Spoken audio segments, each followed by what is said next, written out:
نحمدہ ونصلی ونسلم علی رسولہ الکریم اما بعد فاعوذ باللہ من الشیطان الرجیم بسم اللہ الرحمن الرحیم.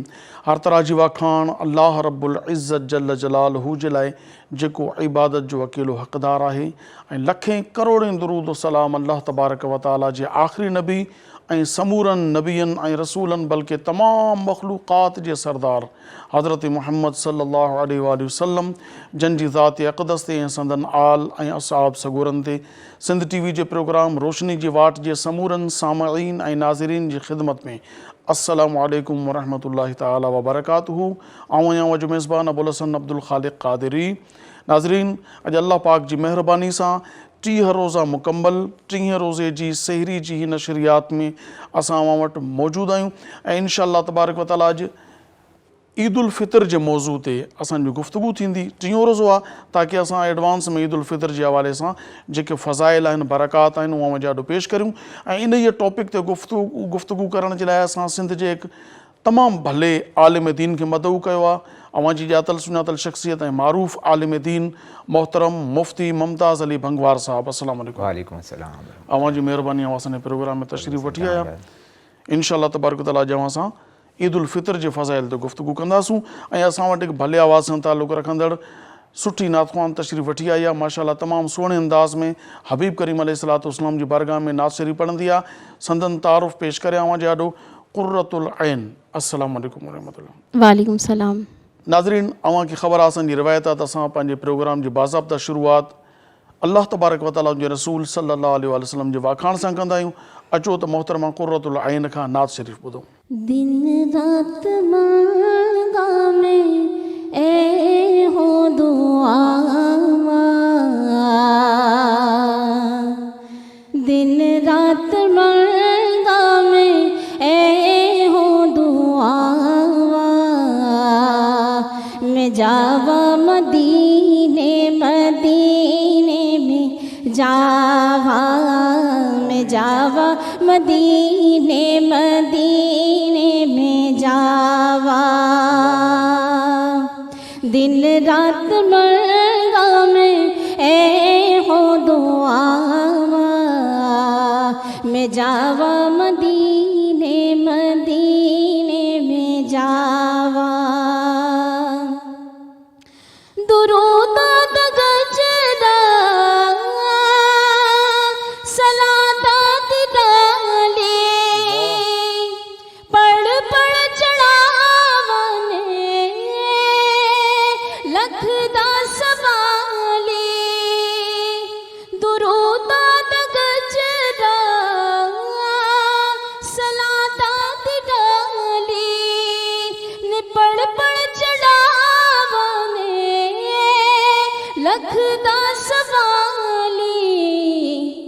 मैं भी कमली वाले नू दुखने सुनावा, मैं भी कमली वाले नू दुखने सुनावा, मैं जावा मदीने मदीने में जावा, मैं जावा मदीने मदीने में जावा, दिन रात मरगा में हो दुआ,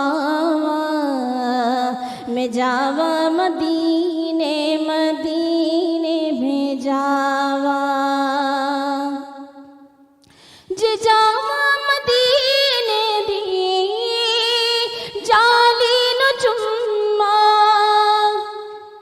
मुहम्मद दे गुलशन दी डाली दो चुम्मा, चुम्मदा सोने नी अखियां डुलावा, मैं जावा मदीने मदीने में जावा, मैं जावा मदीने मदीने में जावा.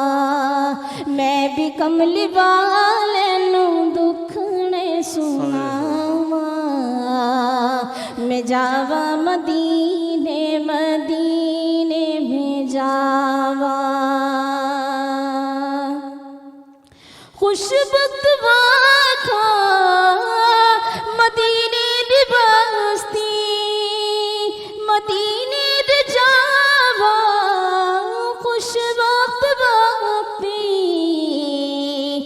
बशीर अपना सोना नसीब आज़माना, बशीर अपना सोना नसीब जगाना, मैं जावा मदीने मदीने में जावा, मैं जावा मदीने मदीने में जावा, मैं भी कमली वाले नू दुखने सुनावा, मैं जावा मदीने मदीने में जावा, दिन रात मंगा मैं ए हो दुआ,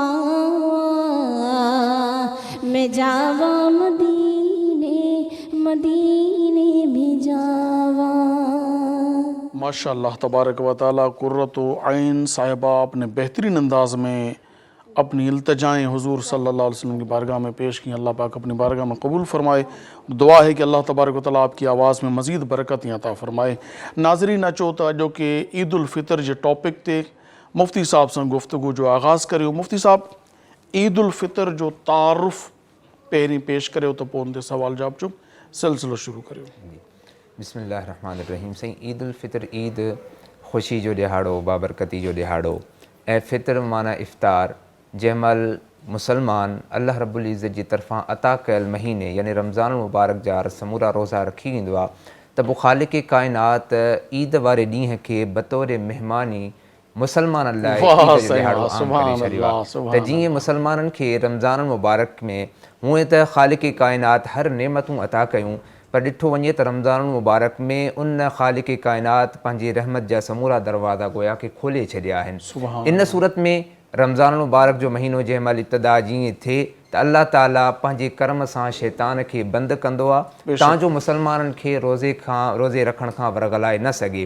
पहिरियों जेको अशरो आहे ख़ालिक़ काइनात उन खे रहमत करार ॾेई छॾियो आहे त जीअं मुसलमाननि जे मथां, माण्हुनि जे मथां, मोमिननि जे मथां जेके रोज़ेदार आहिनि उन्हनि जे मथां रहमत वसंदी रहे। ऐं उन खां पोइ ॿियो जेको अशरो आहे मग़फ़िरत, टियों जहन्नम खां निजात, ऐं सभई इन मरहलनि खां गुज़ारे करे ऐं शब क़द्र खां गुज़ारे करे अल्लाह रब्बुल इज़्ज़त उन्हनि महिमान नवाज़ी जे तौर ते उन मुसलमाननि लाइ ईद जो ॾिहाड़ो क़ाइमु कयो आहे तांजो उन ख़ुशी ऐं मुसरत मां जंहिं महिल जीअं सुबुह जो उथनि त कपिड़ा पाइनि ऐं हर तरह महकंदे खिलंदे घुमंदे पंहिंजनि मिटनि माइटनि में अज़ीज़नि क़ारिबनि में वञनि त अल्लाह रब्बुल इज़्ज़त जी तरफ़ियां इन रमज़ान मुबारक खां बाद में ईद जे ॾिहाड़े खे मल्हाए सघनि तांजो अल्लाह रब्बुल इज़्ज़त बि इन शइ मां राज़ी थी वञे ऐं ख़ालिक़ काइनात जो हबीब बि इन ॾींहं मां राज़ी थी पए। अच्छा मुफ्ती साहब, ईद उल फितर खे ख़ुशी जो ॾिहाड़ो, ज़ाहिर आहे ईद आहे त ख़ुशी आहे, ख़ुशी जो ॾिहाड़ो करे मल्हाईंदा आहियूं, इन जी का लॉजिक आहे? सही लॉजिक इन हिसाब सां त जीअं को बि माण्हू का मतिलबु को महिनत कंदो आहे, कहिड़े बि तरीक़े सां महिनत करे करे जीअं मज़दूर जी ॻाल्हि, सुबुह खां मज़दूरी करे करे शाम थींदी आहे त पोइ उन जी उजरत ॾियण जो जंहिं महिल वक़्तु ईंदो आहे त जंहिं महिल उनखे उजरत मिले त उहो ख़ुशि थी वेंदो आहे। इन हिसाब सां अल्लाह रब्बुल इज़्ज़त रमज़ान मुबारक महीने में जंहिं मुसलमाननि रोज़ा रखिया उहे रोज़े रखण जी सूरत में तरावियूं पढ़ियूं, इबादतूं कयूं, हर शइ करण खां बाद में जंहिं महिल ईद उल फितर जो ॾिहाड़ो थींदो आहे त अल्लाह रब्बुल इज़्ज़त उन मोमिननि मुसलमाननि खे ऐं जेके रोज़े रखंदड़ हुया, इबादतूं कंदड़ हुआ, उन्हनि खे गोया कि हे उजरत अता करण जो ॾींहुं आहे त इन हिसाब सां इन ॾींहं खे ख़ुशी जे ॾींहं ते बि मल्हाईंदा आहिनि ऐं इन ॾींहं खे मुसरत वारो ऐं ख़ुशी वारो ॾींहुं बि सॾियो वेंदो आहे। अच्छा, इन ॾींहं ते मिठाण खाइण जी का फ़ज़ीलत बरकत? मिठाण साईं ख़ुशी जे ॾींहं में हर माण्हू मिठाई खाईंदो आहे, या जीअं फ़र्ज़ु कयो त ख़ुशी हर ख़ुशी का बि ख़ुशी हासिलु थिए त माण्हू छा कंदा आहिनि त मिठाई या का मिठी शइ अची आई करे ॾींदा आहिनि। त हीअ जेको आहे त इन खे मिठी ईद या ईद उल फितर जो ॾिहाड़ो इन हिसाब सां त जंहिं महिल माण्हू अल्लाह रब्बुल इज़्ज़त जंहिं महिल अजर इनाम अता कंदो आहे इन ॾींहं ते त माण्हू ख़ुशी मंझां पंहिंजा कंहिं हर लिहाज़ सां जेको माण्हू जंहिं जॻहनि ते रहंदो आहे उहो पंहिंजे उन एरिया जे हिसाब सां ख़ुशी खे सेलिब्रेट कंदो आहे त जंहिं वटि का मिठाई हुजे त उहो पेश कंदो आहे, जंहिं वटि का ॿी शइ हुजे। आम तौर ते ईअं हूंदो आहे त का मिठी शइ पचाए करे रखंदा आहिनि ईद जी नमाज़ पढ़ण खां अॻु में या बाद में जंहिं महिल ईंदा आहिनि त पोइ सभई घर वारा गॾिजी करे या को महिमान ॿाहिरां ईंदो आहे इन ॾींहं ते त उहा मिठाई उन ईद वारे ॾींहं ते उन्हनि खे पेश कंदा आहिनि ताजो ईद जी ख़ुशी जेका आहे त उहा वधीक उन में इज़ाफ़ो थी वञे। माना इन जे करे इनखे मिठी ईद चयो वेंदो आहे त महिनत मज़दूरी कई आहे, हाणे ख़ुशी जो ॾींहुं आहे त उन हिसाब सां उन्हनि खे मिठी शइ पेश कई ताजो उहे खाई पी करे अल्लाह रब्बुल इज़्ज़त जे इन नेमत जो क़दुरु बि कनि ऐं इन ॾींहं खे बि सही तरीक़े सां मल्हाए। अच्छा, मतिलबु हाणे माज़रत सां ईद मल्हाइण जो हक़ मिसाल जे तौर ते मज़दूरी कंहिंखे मिले थी पई, जेको मज़दूरी करे ॾिहाड़ी उजरत उनखे मिले थी। जेको हाणे हिकिड़ो माण्हू आहे सुतो पियो आहे सॼो ॾींहुं, ठीकु आहे, जॾहिं ॾिहाड़ी मिलण जो टाइम अचे उहो बि लाइन में लॻी वियोसीं, मूंखे बि मज़दूरी ॾियो ॾिहाड़ी ॾियो, त पोइ उनजो लॻण लाइन में कीअं आहे? मुंहिंजो इशारो सम्झो था तव्हां? जी बिल्कुलु साईं, तव्हांजो इशारो उन माण्हुनि तरफ़ां त यकीननि त जेके रोज़ा त कोन रखंदा आहिनि पर ईद वारे ॾींहं ते अॻु भरा थींदा आहिनि त तव्हांजो इन मिठाई में इन ख़ुशी में वधीक शरीक थी कपिड़ा बि सुठा उहे पाईंदा जिन वीचारनि महिनतूं कयूं, जिन मशक़तूं कयूं, जिन खे मज़दूरी ॾिहाड़ी मिलण जो टाइम आहे, जिन रोज़ा रखिया, रातियुनि जो तरावी अदा कई, अलाह पाक जो क़ुर मां ख़ूब मज़ा वरितऊं, मदीने वारे साईं जा दरूद पढ़ी पढ़ी पंहिंजो हाव ठारियऊं, जिन नबी पाक अलैहिस्सलाम जो सुन्नतूं अदा करण लाइ जीअं निंड मां उथिया तीअं पहिरीं तहजुद पढ़ियूं पोइ सेहरी खाधऊं, मज़ा त इन्हनि वरिता। हाणे मज़दूरी इन्हनि जी आहे, उहे वीचारा जिन कुझु कयो ई कोन्हे, सॼो ॾींहुं रहंदो हिन रोज़ेदारनि खे तंग करणु, रड़ियूं कूकूं करणु, साइलेंसर कढी करे मोटरसाइकिलनि खे हलाइणु, रातियुनि जो क्रिकेटूं खेॾी निंडूं फिटणु, हाणे वरी ईद में बि सभ खां अॻु आहे उहे। ईद में सभ खां अॻु भरा ऐं ईअं जेको आहे त महसूसु कराईंदा आहिनि जिन इबादतूं बि हिननि वधीक कयूं हुजनि या शायदि त इहे के माण्हू अहिड़ा हूंदा आहिनि त उन्हनि जी साईं ॾिसो न हदीस मुबारक आहे, पाण करीम सल्लल्लाहु अलैहि वसल्लम इरशाद फरमायो मन साम रमदान ईमानन व इहतिसाबन गुफ़िर लहू मा तक़द्दम मिन ज़ंबिही व मा तअख़र। वॾी बिशारत आहे। जंहिं बि माण्हू रोज़ा रखिया, नाज़रीन गौर सां ॿुधो, महबूबन करीमन जो फरमान गौर सां ॿुधो, असुल ईअं सम्झो न रूह अफ़ज़ा आहे, पंहिंजे रूह खे तव्हां जेकी उन क़ुवत अता फरमाईंदो महबूबन जो फरमान, साईं जो तर्जुमो त पेश करियो। बिल्कुलु, नबी करीम सल्लल्लाहु अलैहि वसल्लम इरशाद फरमायो मन साम रमदान ईमानन व इहतिसाबन, जंहिं माण्हू रमज़ानुल करीम जा रोज़ा रखिया ईमान जी हालत में ऐं पंहिंजे पाण जो गुनाह एहतिसाब कंदे कंदे त गुफ़िर लहू मा तक़द्दम मिन ज़ंबिही व मा तअख़र, पाण करीम सल्लल्लाहु अलैहि वसल्लम फरमायो त अल्लाह रब्बुल इज़्ज़त बदिले में उहो इनाम अता कयो जो जेके बि उन जा गुनाह हुया अॻ में या बाद में रमज़ान खां पोइ, मा तक़द्दम मिन ज़ंबिही व मा तअख़र गुफ़िर लहू, अल्लाह रब्बुल इज़्ज़त पंहिंजे इन रमज़ान मुबारक में रोज़नि जे सदक़े में समूरनि गुनाहनि खे बख़्शे उन माण्हू खे माफ़ फरमाए छॾियो आहे त जेको रोज़ा रखंदो आहे गुनाह माफ़ थी वञनि, इन जी बि हिकिड़ी ख़ुशी थींदी आहे त ईद वारे ॾींहं ते इन जी ख़ुशी बि मल्हाईंदा आहिनि। यानी को कैदी कैद मां निकिरी अचे, सज़ाऊं माफ़ थी वयूं, बिल्कुलु बाबा सभु सज़ाऊं माफ़ आहिनि, तोखे निकिरंदो त कीअं जशन कंदो, ख़ुशी मल्हाईंदो। त इन ॾिहाड़े जी मुनासिबत सां जंहिं रोज़ा रखिया गुनाह माफ़ थी विया त इन गुनाह माफ़ थियण जी ख़ुशी में बि ईद जो ॾींहुं मल्हाईंदा आहिनि त वरी उन्हनि जी ख़ुशी में बि अल्लाह रब्बुल इज़्ज़त वरी इज़ाफ़ो फरमाए। सुभान अल्लाह। मुफ्ती साहब तमामु ज़बरदस्त। नाज़रीन वक़्तु आहे कमर्शियल ब्रेक जो, असां जो त वापसि वरो मां ॾिसंदा रहो। सिंध टीवी प्रोग्राम आहे रोशनी जी वाट।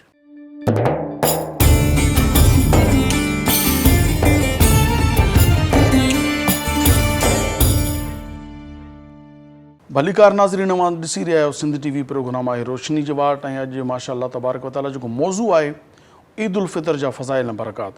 अचो त मुफ्ती साहब सां जो कि मौज़ू ते गुफ़्तगू वरी ॿीहर शुरू करियूं। मुफ्ती साहब, ईद उल फितर जो जॾहिं ॾिहाड़ो अचे थो, उन ॾिहाड़े ते ईद नमाज़ ते वञण खां अॻु जा के मुस्तहबात आहिनि त बयानु फरमायो। जी तमामु सुठो सुवालु।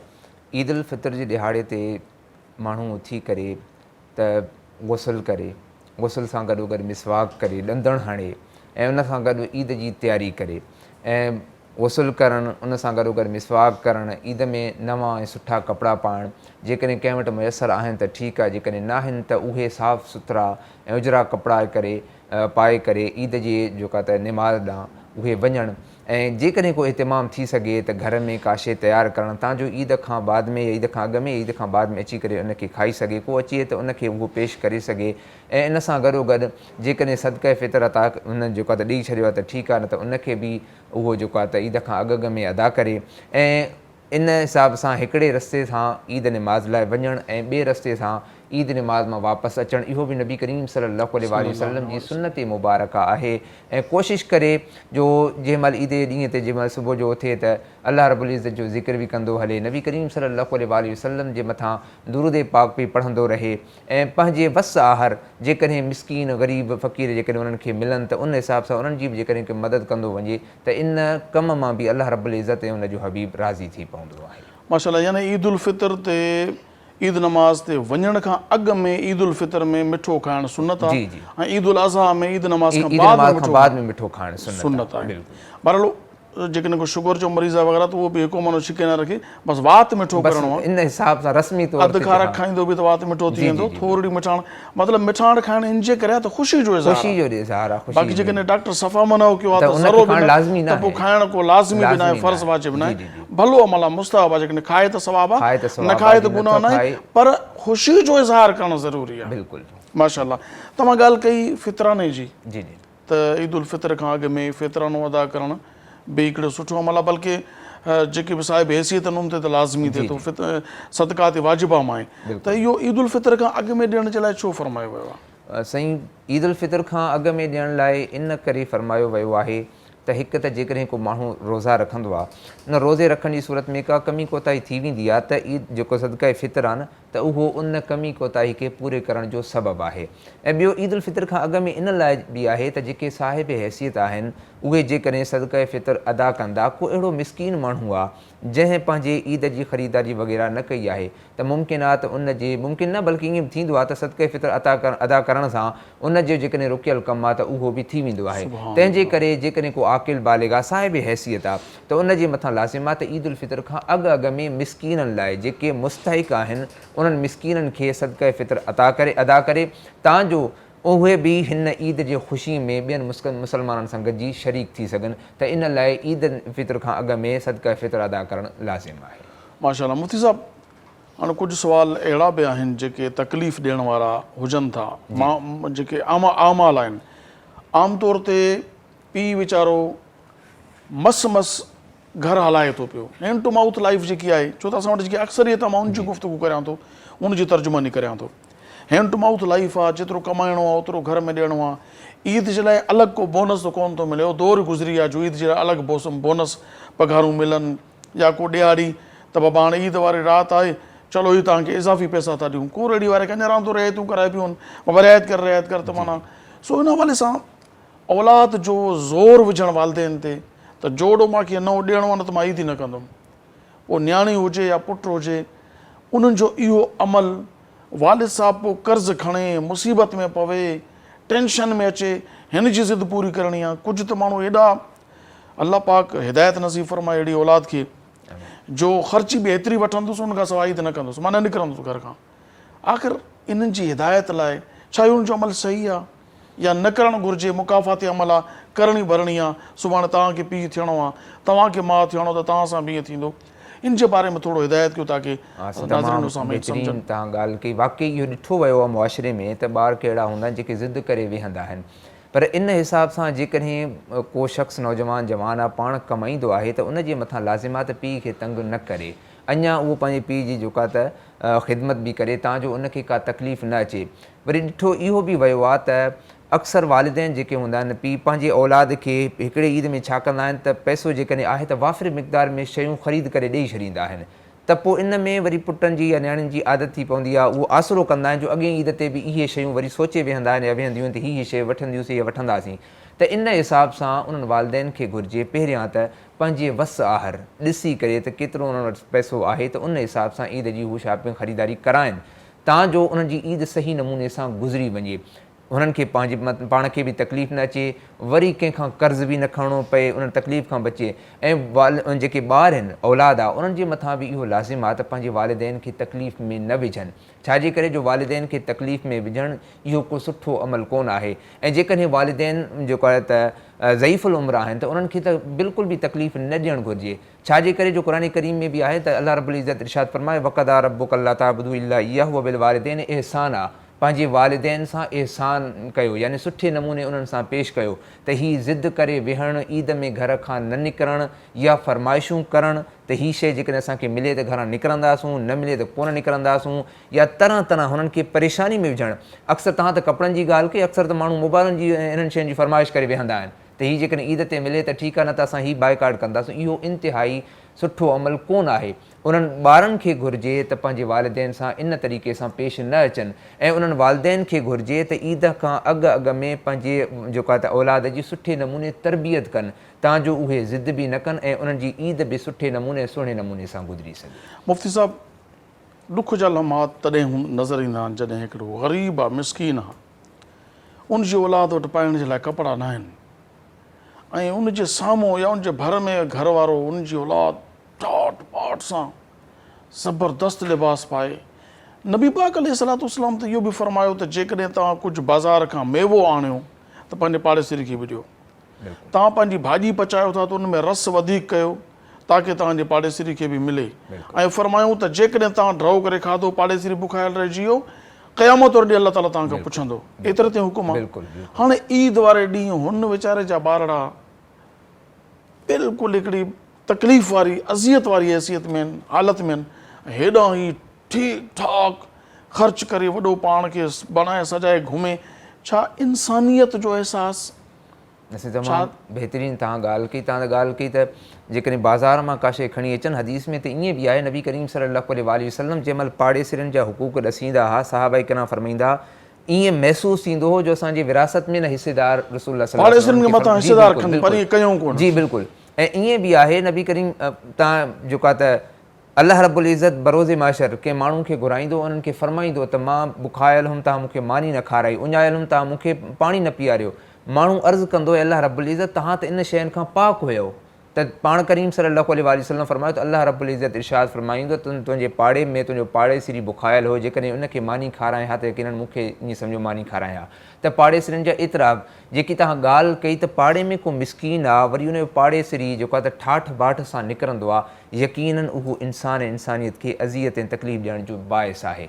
जेकॾहिं उन पहिरियां माण्हू पंहिंजे पाड़ेसिरनि में ॾिसे, जेकॾहिं को मुस्तहिक आहे पंहिंजे ॿारनि खे जेकॾहिं 5 जोड़ा कपिड़ा वठी थो ॾिए त उन्हनि खे 3 करे 2 जेकॾहिं पंहिंजे पाड़ेसिरनि खे वठी उनजे ॿारनि खे वठी ॾींदो त ईअं करण सां अल्लाह बि राज़ी थींदो ऐं अल्लाह जो हबीब बि राज़ी थींदो। ऐं जेको पाड़ेसिरी आहे उहो बि सुठे चङी तरह सां उहो बि पंहिंजी ईद खे मल्हाए सघंदो। ऐं एतिरी ॻाल्हि कपिड़नि जी ॻाल्हि अक्सर ईअं बि थींदो आहे त कंहिं ग़रीब मिसकीन खे का शइ पाइण लाइ कोन्हे त हू वरी जेको आहे त सुठे नमूने जेके त ब्रांडेड जेकॾहिं चप्पल वग़ैरह वठी करे उन्हनि जे साम्हूं निकिरंदा आहिनि, वरी माण्हुनि में ॾेखाव कंदा आहिनि। त इहा यकीन अञा मुफ़्ती साहब दिलि चिरींदड़ ॻाल्हियूं तव्हांखे ॿुधायां, तंज़ कयो वेंदो आहे ग़रीबनि ते। बिल्कुलु सही, बिल्कुलु। हालत ॾिसेसि, लुचर लूसी आहे, हल्को आहे, पाइण जे लाइ कपिड़ा नथो, भींगिया, अहिड़े क़िस्म जा दिलि ॾारींदड़ लफ़्ज़।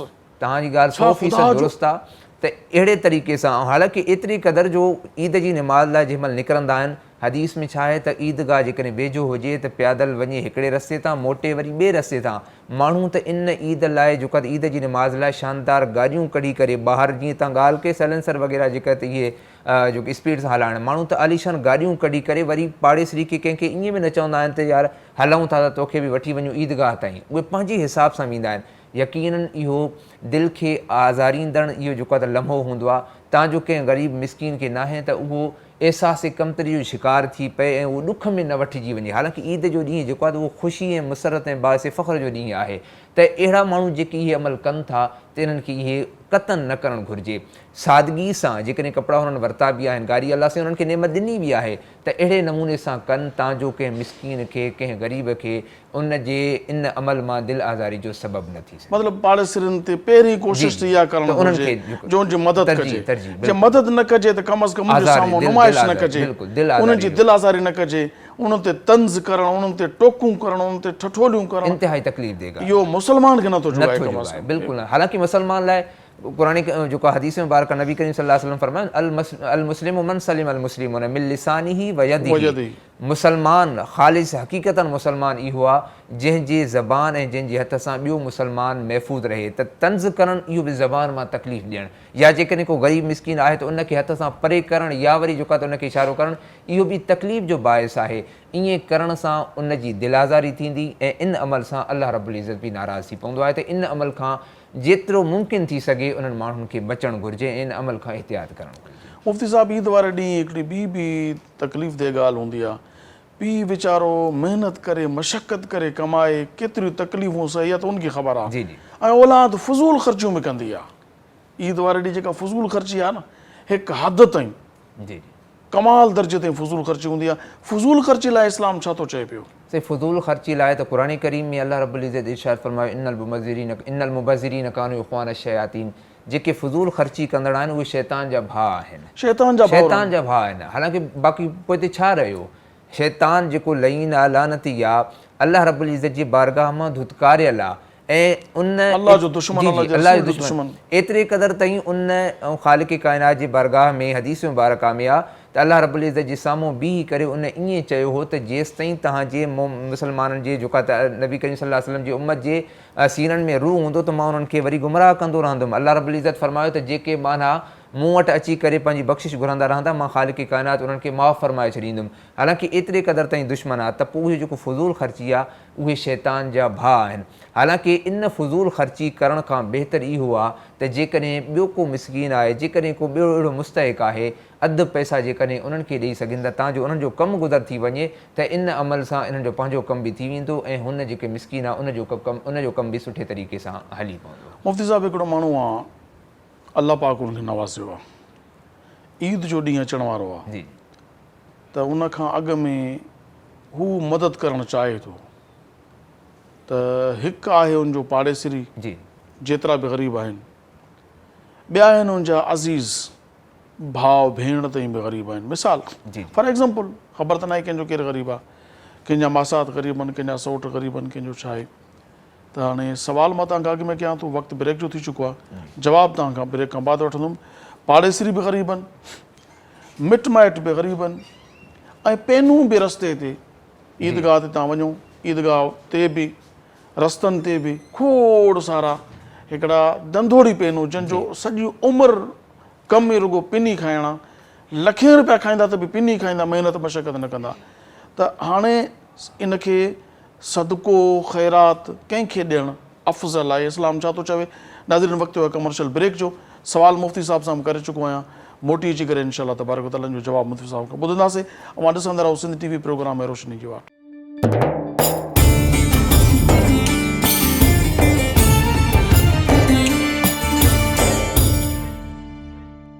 भलीकार नाज़रीन, नवां ॾिसी रहिया आहियो सिंध TV प्रोग्राम में रोशनी जी वाट। ऐं अॼु असां ईद उल फितर जे फ़ज़ाइल मसाइल ते मुफ़्ती साहिब सां गुफ़्तगू करे रहिया आहियूं। जी मुफ़्ती साहिब, मां सवाल तव्हांखे करे चुको हुउमि, ब्रेक खां अॻु में जवाबु इनायत फ़रमायो। जी साईं, बिल्कुलु तव्हां ॻाल्हि कई त हिन ईद उल फितर जे खां अॻु में जेके मिसकीन तव्हांजा माइट बि हुजनि ऐं पाड़ेसिरी बि हुजनि ऐं इन सां गॾोगॾु जेके गदागर पेशावर जेके फ़क़ीर आहिनि ऐं उहे अची बि वेहनि था त उन्हनि में कंहिंजी मदद कई वञे ऐं कंहिंजी मदद न कई वञे ऐं छा उन्हनि जो हक़ु केतिरो आहे, कंहिंजो केतिरो आहे। त जेकॾहिं मिटनि माइटनि में पहिरियों ॾिठो वञे, जेकॾहिं उहे मिसकीन आहिनि त सभ खां अॻु में उन्हनि जी मदद कई वञे। तव्हांजो अल्लाह रब्बुल इज़्ज़त हिन शख़्स खे नवाज़ियो आहे त हिन जे सदक़े सां जेकॾहिं उनजा माइट जेकॾहिं बहितर थी था वञनि त सभ खां वधीक अफ़ज़ल ऐं सवाब जी ॻाल्हि मुफ़्ती साहिब, नवाज़ण मां मुराद जेकॾहिं कोई इहो सम्झे त मां करोड़पति थो रही आहियां, लखपति आहियां, त उन हैसियत सां उन हैसियत सां जेतिरी हज़ार जी हैसियत हज़ार जी, माना इहो ज़रूर न तूं इंतज़ारु कर त मां करोड़पति थियां त पोइ मदद कयां। तो वटि हिकिड़े जोड़े जी हैसियत आहे, जेतिरी हैसियत आहे, जी बिल्कुलु जेतिरी हैसियत आहे उन हैसियत सां उन मिटनि माइटनि जी मदद करे। ऐं मदद करण सां उहो इहो न सम्झे त मां एहसान थो कयां या कहिड़े बि तरीक़े सां। अल्लाह रब्बुल इज़्ज़त हिन खे नवाज़ियो आहे त इन हिसाब सां वरी उहो पंहिंजे मिटनि माइटनि जी मदद करे। तव्हांजो पहिरियों ॾिसे त पाड़ेसिरी बि आहिनि, मिट माइट बि आहिनि, ॿिया माण्हू बि आहिनि, पहिरियों ॾिसे त केरु जेको सभ खां वधीक मुस्तहिक़ आहे मिटनि माइटनि मां, पहिरियों पंहिंजे मिटनि माइटनि खे उहो ॾिए तांजो उहे इन तकलीफ़ मां अॻिते गुज़री सघनि। ऐं उन खां पोइ जेके उनजा पाड़ेसिरी आहिनि उन पाड़ेसिरियुनि मां ॾिसे तांजो उहे पाड़ेसिरी बि हिन जी वजह सां ऐं जेकॾहिं सुठे हैसियत में अची था वञनि, उन्हनि जी मदद थी सघे त ईअं करणु इन जो अमल बहितरु आहे। ऐं पाड़ेसिरियुनि जे हक़नि में ऐं इनखे ईअं बि घुरिजे त पाड़ेसिरी खे ख़ामख़ा में जेकॾहिं जेको आहे त ईज़ाइण जो सबबु बि न बणिजे। ऐं ईअं माल मता हर शइ उन वटि आहे ऐं ॼाणी वाणी जेकॾहिं उनखे नथो ॾिए त उहो बि इन जे जेको आहे त गुनाहगार हुजण जो सबबु आहे। पाड़ेसिरियुनि जा बि हक़ आहिनि। ऐं इन सां गॾोगॾु जेकॾहिं माण्हू पाड़ेसिरियुनि खे बि छॾे करे, मिटनि माइटनि खे बि छॾे करे, जीअं तव्हां ॻाल्हि कई त आम गदागर अची करे ऐं उहे जेके मुस्तहिक़ न आहिनि हूंदा ऐं अची करे उहे मुस्तहिक़ हुजण जो जेको आहे त उहो अर्ज़ु आहे। मुस्तहिक़ हुजण न हुजण जी असां वटि कहिड़ी दलील आहे? मुस्तहिक़ आहे बि सही आहे, न आहे जेको इहो अदाकारी करे थो पियो, अलाह खे ख़बर आहे न। बिल्कुलु ज़ाहिर इहो कंहिंजो पाड़ेसिरी त आहे न। बिल्कुलु मां हिकिड़ी लॉजिकली ॻाल्हि करियां थो, इहो कंहिंजो पाड़ेसिरी आहे। जेकॾहिं ही उते पंहिंजे पाड़े में वेहे, उन पाड़े में जेको हक़ आहे न उतां जो मालदार उहो तव्हांजी मदद, सॼे शहर या ॿियनि सूबनि या ॿियनि शहरनि खां निकिरी अची करे कराची में वेही या वॾे शहरनि में अची करे तव्हां तमामु बहितरीनु ॻाल्हि कई त ईअं त वाक़ई उहो जंहिं जितां जो जितां जो रहाकू आहे उन्हनि पाड़ेसरनि खे घुरिजे त उनजी उहा मदद कनि। ऐं जेकॾहिं ॿाहिरनि खां किथां बि अची करे कंहिं ॿिए पाड़े में अची विहनि था त गोया के उहे जेके अॻ में वेठल आहिनि जेके मुस्तहिक आहिनि उन्हनि जी हक़ तलफ़ी थिए थी। उहे हक़ तलफ़ी करे करे ऐं माण्हू ईअं बि ॾिठो वियो आहे त हथरादू तौर सां अची करे बीमारी जो बहानो ॼाणाए करे या कंहिं बि तरीक़े सां पंहिंजो पाण खे मक़रूज़ ॼाणाए करे अॻे माण्हुनि खे ईअं महसूसु कराईंदा आहिनि त ॼण सभ खां वधीक मुस्तहिक बि इहे आहिनि। ऐं अॻियो माण्हू उहो दिलि उनजी नरम थी वेंदी आहे, उहो छा कंदो आहे जो उन्हनि जी रातिनि जो ॿी वॻे नौजवान औरतूं रोडनि ते बीहारे था छॾनि, ॿारड़ा एतिरा नंढड़ा, हाणे ॾिसण वारो चवंदो यार उनखे रहम अची वेंदो, वीचारो परेशान आहे तॾहिं त रोड ते बीठी आहे माई आहे। इन सभु अदाकारियूं उनजी उहे सही इन तरीक़े सां। पर जेके बि साहिब हैसियत आहिनि अल्लाह रब्बुल इज़्ज़त उन्हनि खे नवाज़ियो आहे, उन्हनि खे घुरिजे त सभ खां अॻ में पंहिंजे मिटनि माइटनि खे ॾिसनि, जेकॾहिं मुस्तहिक आहिनि उहे त उन्हनि खे उहे ॾियनि। ऐं उन खां पोइ पंहिंजे पाड़ेसरनि में ॾिसनि त जेकॾहिं पाड़ेसरनि में को अहिड़ो सफ़ेद पोश आहे जेको पंहिंजे उन हया ऐं शर्म खां घुरी नथो सघे पर आहे मुस्तहिक, त उहे उन तरीक़े सां उनखे ॾिसिजे ऐं उनजी उन हैसियत सां मदद कजे तांजो उनखे ईअं महसूसु न थिए जो हीअ मूंखे जेका त मदद करे रहिया आहिनि, पंहिंजे हिसाब सां पंहिंजे उन तरीक़े सां तांजो उनजी दिलि आज़ारी न थिए। ऐं जेकॾहिं ॿिया के माण्हू अचनि था ऐं उहे घुरनि था, ऐं जीअं तव्हां ॻाल्हि कई त जेको आहे त अधु राति जो नंढड़ा नंढड़ा ॿार आहे, हालांकि राति जो जेकॾहिं को माण्हू ईंदो ॿार खे कंहिं रोड ते ईअं सुतल जेको आहे ॾिसंदो त वाक़ई उन्हनि जी दिलि में रहम पैदा थी वेंदो त वाक़ई मुस्तहिक आहे। ऐं अक्सर इहो बि ॾिठो वियो आहे, तव्हां बि ॾिठो हूंदो त छा हूंदो आहे त रोड ते तव्हां वेंदे वेंदे को माण्हू तव्हां अहिड़ो ॾिसंदो जेको रोड जे कुंड पासे ते बीठो हूंदो, सामान पंहिंजो जेको आहे त हारे करे, ऐं माण्हू सम्झंदा आहिनि त शायदि हिन जो को वॾो नुक़सानु थी वियो आहे। ऐं उन तरीक़े सां बि छा कंदा आहिनि, उन्हनि जी मदद करे छॾींदा आहिनि। त उन खां अॻ में ॾिसिजे, हालांकि अहिड़ा कई वाक़िया थी चुका आहिनि, बज़ाहिर मुस्तहिक न आहिनि हूंदा, उहे छा कंदा आहिनि त उहो एक्टिंग करे करे माण्हुनि खे जेको आहे त उन लुटण जी कोशिशि कंदा आहिनि। त उहे माण्हू जंहिंखे अल्लाह रब्बुल इज़्ज़त नवाज़ियो आहे ऐं उन्हनि खे ॾियण जी नियत बि आहे त पहिरियों पंहिंजे मिटनि माइटनि में ॾिसनि, उन्हनि जी उहे मदद कनि, ऐं उन खां पोइ उहे सफ़ेद पोश जेके माण्हू आहिनि उनजे पाड़ेसरी आहिनि उन्हनि जी मदद कनि, तांजो इन अमल सां अल्लाह रब्बुल इज़्ज़त राज़ी थी पए। ऐं जेकॾहिं उहे माण्हू जेके गदागर तौरु पेशावर आहिनि उन्हनि खे उहे ॾियनि था, जेकॾहिं उन्हनि खे ॾियनि था जेके धंधे वारा आहिनि, जेको धंधो कनि था, मुस्तहिक न आहिनि, उहे जेकॾहिं खणी करे पंहिंजो सामान उन्हनि खे ॾियनि था त गोया की उन्हनि जो सामान ईअं ई ज़ाया थी पवंदो आहे ऐं उन्हनि जो को बि सवाबु उन्हनि खे न आहे मिलंदो। वजह छा आहे? वजह इहा आहे त उहे मुस्तहिक न हुया ऐं हिननि खणी करे पंहिंजो माल उन्हनि खे अता कयो, इन जे करे उन्हनि जे माल अल्लाह रब्बुल इज़्ज़त जे तरफ़ां त सवाबु कुझु आहे, पर जेकॾहिं हुननि जो माल जेकॾहिं कंहिं मिसकीन वटि वञे हा या कंहिं मिसकीन पाड़ेसरी वटि वञे हा त इन जो अजर ऐं सवाबु अल्लाह रब्बुल इज़्ज़त उन्हनि खे वधीक इज़ाफ़े सां अता फरमाए छॾे। माशाअल्लाह। मुफ़्ती साहब, ईद उल फितर वारे ॾींहुं जॾहिं इंसानु ईद वारे ॾींहुं निकिरे थो, हक़ीक़त ॻाल्हि इहा त कुझु रोअंदा ईंदा अथव ईद उल फितर में, ईद नमाज़ अदा करण जे लाइ माण्हू ॾिठा विया आहिनि जेके रोअंदा आहिनि। छो? साईं रमज़ान हले वियो, छो त नबी पाक अलैहिस्सलाम जो फरमान आहे जेकॾहिं मुंहिंजी उमत खे ख़बर पइजी वञे त रमज़ान में छा आहे त हू ख़्वाहिश कंदी त काश सॼो साल रमज़ान हुजे।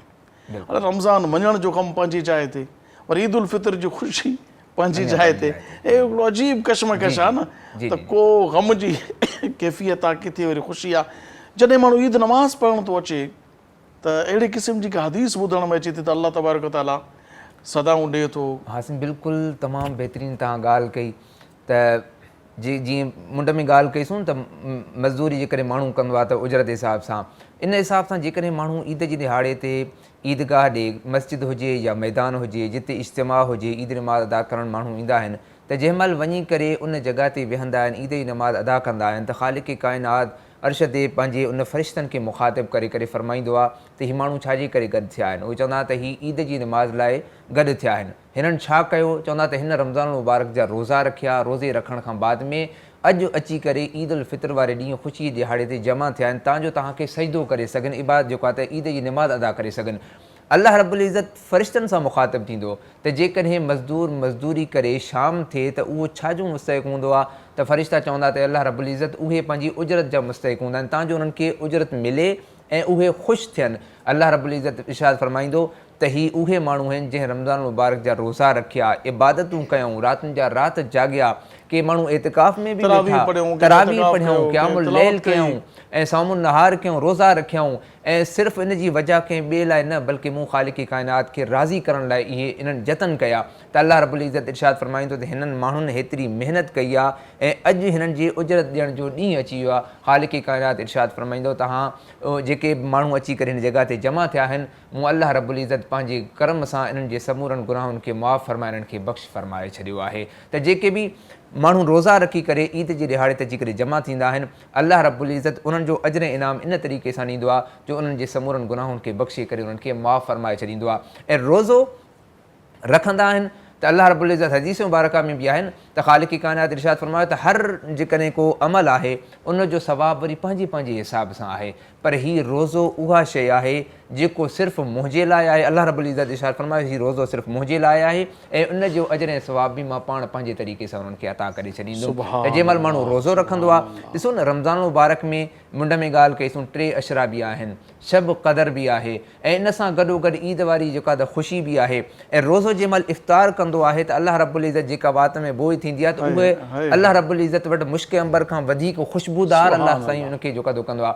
ऐं रोज़ेदार जंहिं महिल रोज़ो रखंदो आहे त हालांकि को बि माण्हू न हूंदो आहे, सिर्फ़ु अल्लाह रब्बुल इज़्ज़त जी ज़ात ऐं बानो हूंदो आहे। जेकॾहिं वज़ू करण लाइ घुरड़ी करे पाणी पीए त पी थो सघे, का शइ खाए त खाई थो सघे, को गुनाह करे त करे थो सघे ऐं सिर्फ़ु उन जे विच में रुकावट छा आहे, अल्लाह रब्बुल इज़्ज़त जी ज़ात आहे, माण्हू आहे विच में जेका त ख़ालिक़ काइनात आहे ऐं रोज़ो आहे। इन हिसाब सां जंहिं महिल माण्हू एहतियात करे करे अल्लाह रब्बुल इज़्ज़त जी फर्मा बरदारी करे करे पंहिंजे रोज़े खे शाम ताईं पूरो कंदो आहे त आख़िर में अल्लाह रब्बुल इज़्ज़त उन जो अजर ऐं सवाब बि पंहिंजे उन जेको आहे त वॾाई मुताबिक़ उन्हनि खे अता फ़रमाए छॾींदो आहे। त ईद वारे ॾींहुं माण्हू जंहिं महिल निमाज़ लाइ ईंदा आहिनि त ख़ालिक़ काइनात उन्हनि जे समूरनि गुनाहनि खे बख़्शे करे उन्हनि खे अजर नेमत अता करे उन्हनि खे उन्हनि जे समूरनि गुनाहनि खे बख़्शे उन्हनि खे। मुफ़्ती साहिबु आख़िर में, छो त असांजो टाइम पुॼाणे खे पहुचण वारो आहे, आख़िर में हिकिड़ो सुवालु शार्ट में त ईद वारे ॾींहुं नियाणियूं जेके आहिनि न इंतज़ारु कंदियूं आहिनि पंहिंजे भाइरनि जो, जी जी, पर उहे ॿाहिरि लॻी वेंदा आहिनि दुनियावी कमनि में, जी, उन्हनि नियाणियूं इंतज़ारु कनि दरवाज़े ते कंदियूं आहिनि त ॼाण आयो ॼाण आयो।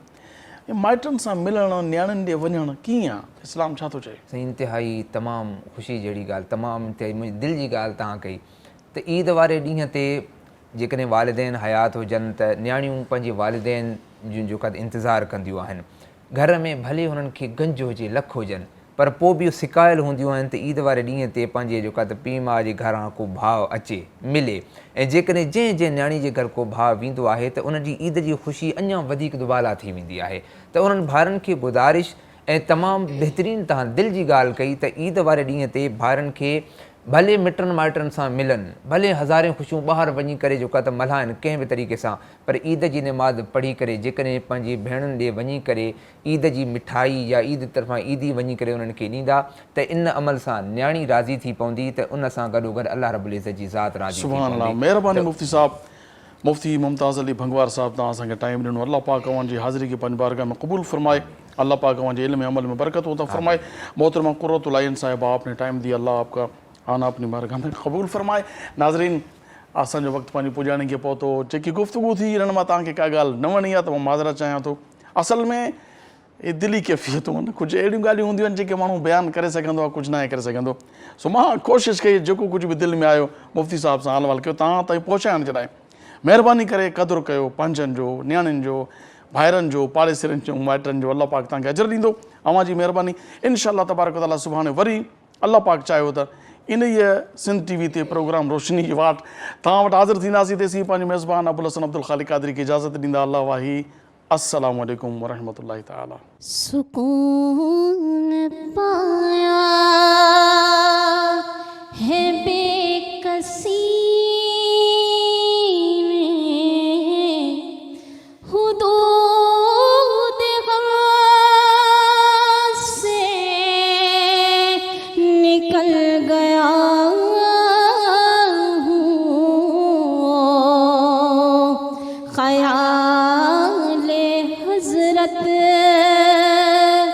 जब आ गया है तो गिरते गिरते संभल गया हूँ।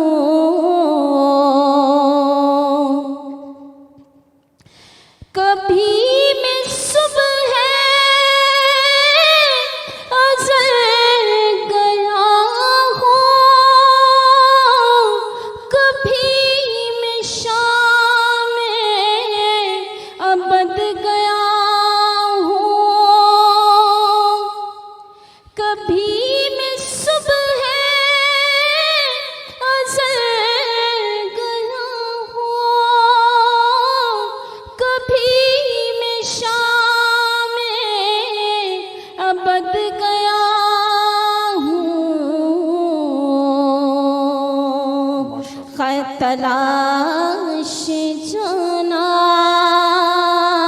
میں کتنی منزل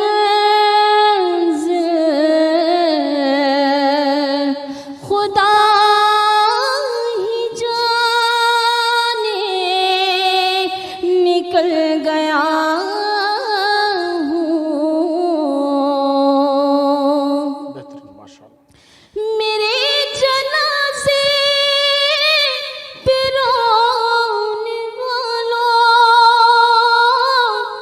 فریب میں ہو بغور دیکھو میرے جنازے پہ رونے والوں فریب میں ہو بغور دیکھو مرا نہیں ہو غم نبی میں لباس ہستی بدل گیا ہوں مرا نہیں ہو غم نبی میں لباس ہستی بدل گیا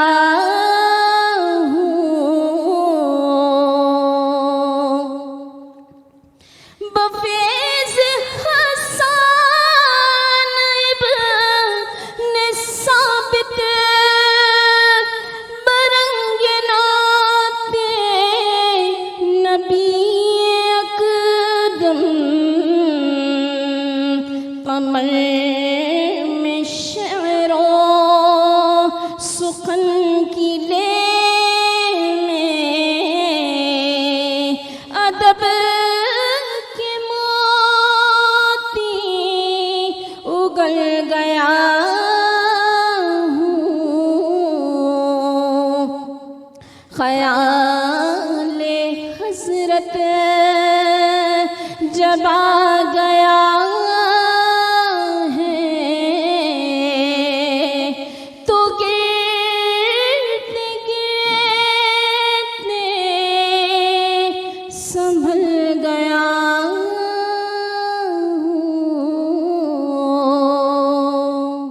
سبسڪرائب करियो असांजो official YouTube channel Sindh TV HD Islamic ऐं वधीक अपडेट लाइ बेल आइकन ते क्लिक करियो